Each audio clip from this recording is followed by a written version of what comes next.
Hey everyone, welcome to the last part of the DC Fall Premiere Review.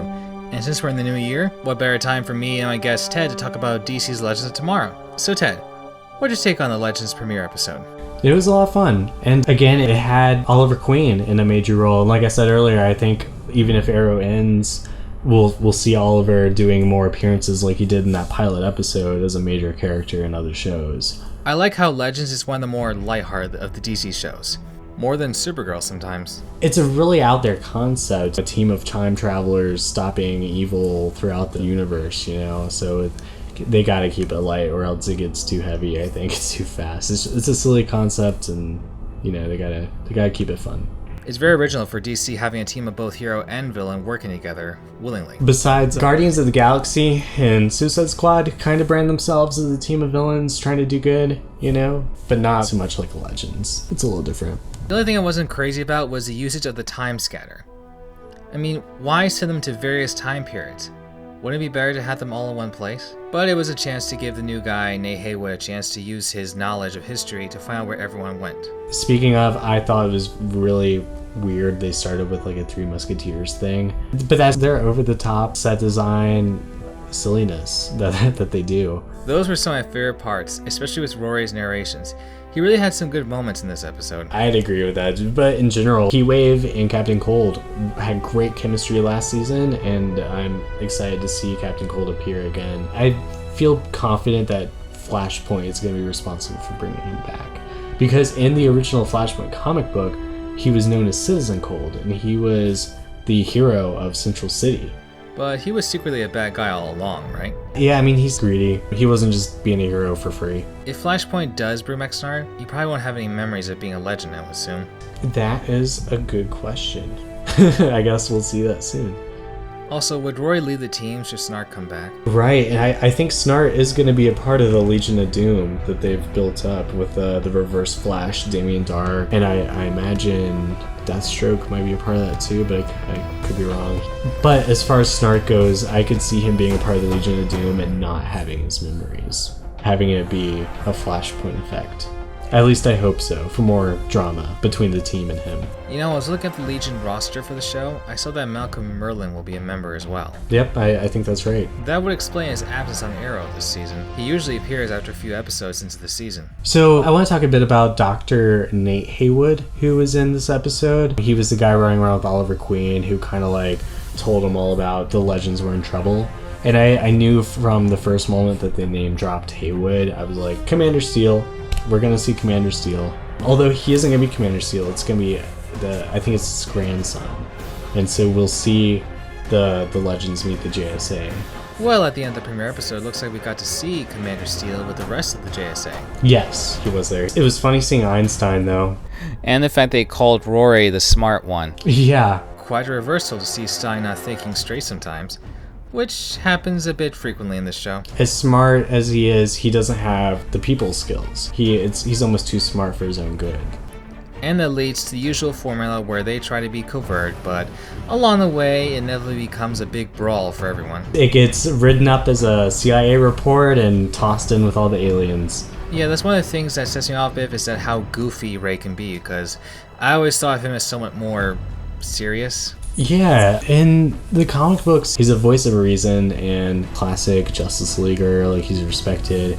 There was a moment in the 90s where he was de-aged to a teenager and he became a Teen Titan. He actually led a version of the Teen Titans. We did get to see a little bit of that voice of reason when it came to his scenes with Sarah. Yes, which I thought was really cool to see Sarah as the White Canary confront Dark for Laurel's death. She kind of got her revenge on him in a way, even though he had no idea what she was mad about. It was 1940s Damien Darhk, but it was really good to see her character get that satisfaction. Did you know that Darhk had a brief appearance early in the last season of Legends? Oh yeah. Yeah, he did have a brief one. It's hard to talk about Damien Darhk just because he doesn't have a comic book counterpart. His appearances in Arrow are the most development his character's ever gotten. In the Titans, he was nobody. He was a throwaway character for Hive. That's why I wonder before the rest of the episode on how Darhk survives all the way to 2016. And the fact that Darhk in the 40s, he didn't exhibit any use of magic. No, he didn't. I wonder if that means he's from that era and whatever happened to him happened shortly after. I have a feeling though that S.T.A.R won't go for the kill if she gets a chance again. I don't either. With Flashpoint happening, it's all, free reign right now for all the shows with their continuity. Perhaps Dark joining the Legion is how he gets his powers. Yeah, that could happen too. Although when the idol in Season 4 was destroyed, Dark couldn't do anything until it was restored. But back on Legends, it was cool seeing 17th century France, then right up to World War II. That's what the show does. It takes you all over time, all over history. But do you think Rip is dead? I don't. Not at all. He's the driving force of the show. He's the one that gives them their abilities to travel through time, so I have no doubt that he'll be back somehow, some way. I was really disappointed that they didn't play up his Booster Gold connections last season, because Jeff Johns wrote Booster Gold for about a year, and he made it so that Rip Hunter was Booster Gold's son. And Booster took Rip all around time and showed him how that worked and helped teach him to be a Time Lord, which is cool because Rip Hunter, as an adult, taught Booster Gold how to do that. So it was like a circle, adult Rip Hunter taught Booster, and then when Booster had his son and it was Rip, he taught him. Interesting, because in the show, all it was mentioned about Rip's past was that he didn't know his parents or something. I hope so much that they go the Booster Gold route like they did in the comic books, because they had such an interesting relationship together. There's word from Greg Berlanti, who's a fan of Booster Gold, that a movie about him is in the works. Last I heard, it's not going to be connected to the DCEU. But they said the same thing about Shazam, and it is now connected to the DCEU. So anything could happen. Booster Gold could be connected. It would be great to see it connected to the CW universe, But Booster Gold is a character who has traveled across time, traveled across the multiverse. Shortly after the 52 weekly comic series, that kind of put Booster Gold into that realm as a character that it gave him the time traveling capabilities. So we could get a movie where he does travel the multiverse and we see the CW world, we see the Snyderverse or something. That's just speculation, but it's not out of the realm of possibility for the character. So who knows what this movie could shape up to look like. That would be interesting to see. As far as the rest of this episode, it's great to see to have a little crossover with Arrow, having Oliver help Nate find the Wave Rider. Yeah, especially when we see Commander Steel. I think that's going to inform the character a lot more too, so it'd be cool to see if he's also got those same cybernetic abilities. Because there have been in the comic books different people in the Haywood family who are Commander Steel. Yeah, it's not just one person. There's the original one that was in the 1980s Justice. Actually, that's not even true. There was the original was in the All-Star Squadron with Earth 2 and whatnot. And then there was his son or something that was in the 1980s Justice League with Vibe and Gypsy and Vixen. And then there was a cousin who was Citizen Steel in Jeff Johns' JSA series. I would say they'll probably go for Citizen Steel for Nate, but it's kind of odd that we see Vixen here as a member, while we've seen a Vixen from the present on Arrow. Yeah, and that was from what I understand mainly because the woman who portrayed Mary McCabe in Arrow Season 4 and the voice actress for the Vixen anime series was just unavailable to film. She was originally going to be a part of the Legends team, but they wrote a different version of Vixen who was her grandmother, who was around during World War II with the JSA.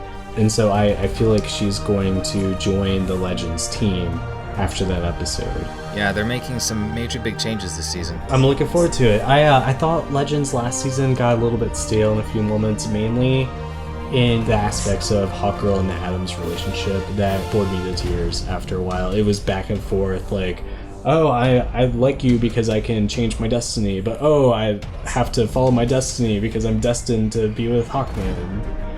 And they kept going back and forth with that. Yeah, same here. Even though Hawkgirl's one of my favorite characters, but do you think this recent take on Hawkman and Hawkgirl has been done better than Smallville's take? For sure, but from Smallville, the only appearance was in the JSA episode. Am I wrong? Yeah, I mean, Hawkman was only around me for an episode or two. Yeah, it was the Justice Society one with Stargirl and Dr. Fate. That being said, he was fine in the context of the JSA, and I hope they do bring him back with the JSA later, because it would be great to see him alongside everybody. There could be a past reincarnation during the JSA. That's very true. I mean, that was the whole plot of Season 1, so no doubt that could be a thing that we see again. I think Legends has a lot of potential this season, especially with the villains they've set up, the actual actual Legion of Doom and the new members of the Justice Society. I think they have a lot of potential to do something really cool this year.